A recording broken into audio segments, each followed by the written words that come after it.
spent the last couple of weeks, well, it's coming up to 2 weeks now, teaching the Danish group, the Skals. I found they're a high advanced group.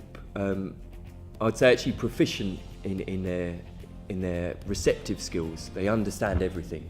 The production of the language a little lower, but that tends to do with interference from the first language, and that's the only way is actually being here all the time. You'd iron out those smaller kind of errors, but in the other sense, they understand everything, and comfortable speaking, the rhythm, intonation, most of the pronunciation's fine. I think they've got a bit of American twinge to them, but that's obviously again from the internet, and who wants to speak English? Students come to Cambridge to take English courses because they want to improve their spoken English, their listening, their vocabulary, their pronunciation, and we've got good teachers here to help them with that. What do you think is going to be the best way to approach the people that you're asking your questions to? Mm-hmm. What's the first thing that's going to come out of your mouth? Excuse me? Excuse me? Yeah, excuse me. Excuse me, and then... What the teacher's trying to do, though, is to give them the confidence to use that English outside. So that's what we really have. We try and make our lessons fun.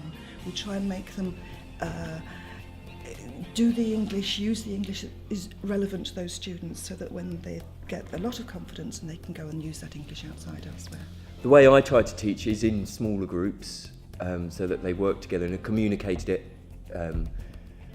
task-based, I suppose, kind of method, which means that they can then produce a lot of language talking to each other. And it's important that they learn to talk to each other, because you'll find that they will speak English to in the rest of their lives. It won't be to English people. They'll be speaking to Chinese people. They'll be speaking to Brazilians, etc., which is the main idea of it, really.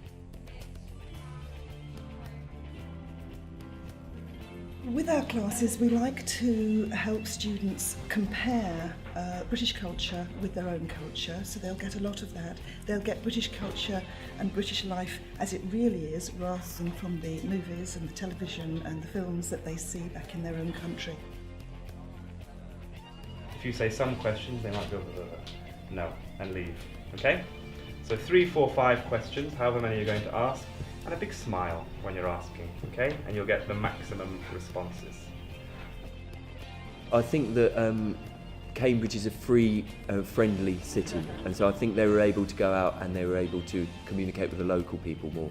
There's a lot of green spaces here, so I feel that they feel safe here. It's not like being in London, for example, or some of the other bigger cities. It works well, Cambridge, because there's lots of tourism, so it's quite cosmopolitan.